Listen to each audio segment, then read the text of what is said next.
the upcoming season. Let's run through some of the most interesting results.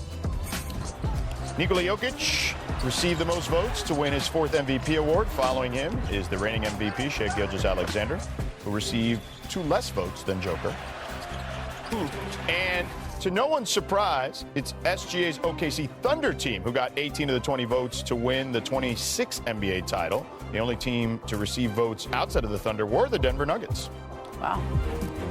And this was an interesting one here. League insiders voted Steph Curry as the best American player right now. Anthony Edwards received 3 less votes than Steph. No LeBron? What are we doing here? One player who did not receive any votes, Ramona, for best American player was LeBron James. Okay. However, the scouts, coaches, and execs were asked where he would be in a year, with the majority saying he would still be on the Lakers or retired from the league entirely.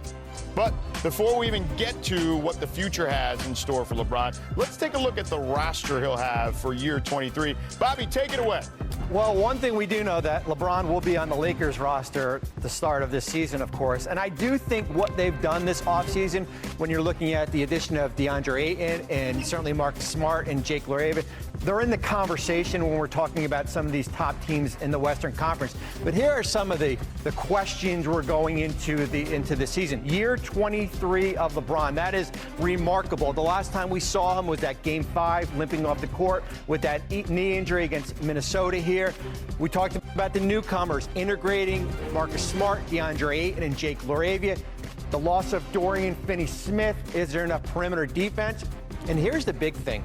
Balancing the 2 timelines. Oof. You are a win-now team, but then you also have an eye out in 2026 and 27 when you have potential of $100 million of cap flexibility with Luka on that roster to build around him now. That's going to be the most challenging thing this year is the 2 timeline approach, win now versus the future. That's always tough. I feel like every time somebody's trying to go through these 2 timelines, it's a very delicate dance, to your point. Now, Shams, let me ask you this. LeBron in the last year of a contract at the moment, what determines his future?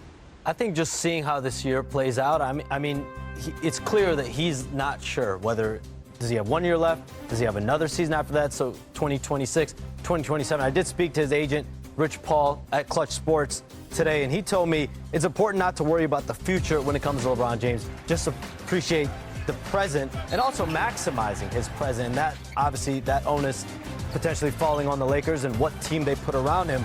But it's obvious. How does he feel about the Lakers going into the season as the year continues on? Can they be a contender moving forward? And I think the other thing that also sits here as well is Bryce James is going to start his freshman year at college. How does he look? How does he look as a prospect? How does he play into the 2026 NBA draft? So these are all things I think LeBron James is going to be open-minded about. Ramon, let me ask you this, because the poll was basically LeBron's a Laker or LeBron retires. What did you make of that particular distinction? Well, it's just because it's hard for him to go elsewhere. I mean, Bobby and I call you 7 times a week about how, if they did this, it's just hard for anyone to trade for a guy making $52 million. It's a lot of money. And even he would have to, ask for that. He would have to approve that. And I think that we're in a position now where if he was going to do that, he's had opportunities, whether it be a couple years ago with the Warriors when they came calling. They expressed interest again this summer. The Cavs are on that list because we all know the heartstrings are there in Cleveland. But if they were going to do anything, it would probably have to be before the regular season even started because they're in the second apron. And so I think it's just hard to envision how he would go someplace else unless he asked for that. And Shams, to your point, it's based on how the Lakers do. If they're winning, if they're rolling, I think he blends in. If they struggle out of the gates or if they hit a rough spot, if somebody has an injury, then I think we have a lot of content to talk about in LA. You think? Well, I think the big question is where we are in January with this Lakers team. In a really deep Western Conference, that what happens if you're a 500 team and you're competing just to get into the play-in? Does that change as far as LeBron's mentality of competing for a championship? Because that, all signs would signal that you probably are not competing for a championship. And Ramona hit on a point there is, listen, once we get into the regular season, those teams that he potentially maybe had an eye on this offseason, whether it be Cleveland or Dallas, those teams don't become in play because of where they are financially. The one thing that surprised me on this poll, was that league insiders voted Nikola Jokic as the best player, and this wasn't the part. It was that he basically got every vote but one. Luka got one vote in that poll. So, look, I mean, the Joker is inevitable. He's like Thanos to me, okay?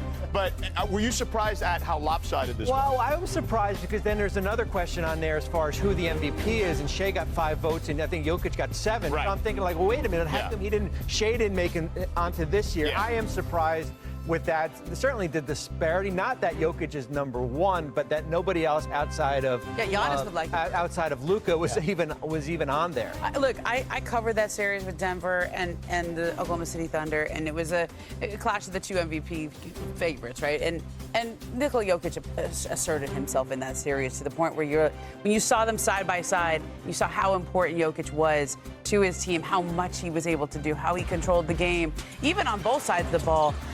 It's hard to argue that he's not the best player, and I think even the Thunder would tell you that was the toughest series that they had to get through. If not for Aaron Gordon having an injury in that last game, I don't know what would have happened there. But I am surprised. Giannis should get some votes in that vote. Shea should get some votes, but Giannis isn't. But Jokic is inevitable, as you said. He is that good. Thanos. Shams, what do you think? I mean, I think Shea Gilgeous-Alexander, how do you not give him more love? The year that he just had, MVP, Western Conference Finals MVP, NBA Finals MVP. His own shoe, NBA 2K. I mean, there's a lot of things you can put in there to say why he might be the best player right now in the world. The disparity to me is what catches me off guard. Now, let me ask you this. I'm with you guys. Like, I can make a case for a lot of those guys that you put in there. I just think that the Joker is at the peak of his powers right now, and I think guys around the league, coaches, players, who have to deal with him on a day in and day out basis, it's not that they're throwing shade at these other guys. They just know how tough this dude is to beat in a given moment. I mean, think about it. In that series, I was there for 2 of those games, and it could have gone either way in that series. And then Aaron Gordon gets hurt, and we know what happened in Game 7. But they were on the brink of upsetting the OKC Thunder. Well, and it's amazing because it shows you the thin margin where a Thunder team that was faced with a Game 7 at home. Imagine if you lose that game. We're probably not talking about them right now. Off-season. It changes the landscape here, but Oklahoma City wins, and now we're talking about Shea and what the next step is with that group. But I actually think that will help the Thunder now because they've gone through the 16 and they've won. So now that was the year to get them. If you couldn't get them last year, now I think they're going to be more dominant moving forward. Now, Shams, we have something here on the All-Star format. What do you got? So the USA versus World will be happening. It's 3 teams. It's a round-robin tournament. 2 U.S. teams, 1 World team.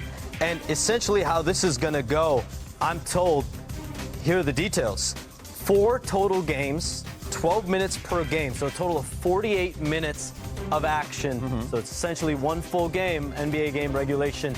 So these 3 teams will face off against each other in 4 total games, 48 total games here in the 2026 All-Star Game, from my understanding. All right, hopefully we get them to play hard, okay? That's all I want. Just go out there and look, we know the international team is going to play hard. So that means the USA team's going to have to buckle in and get ready.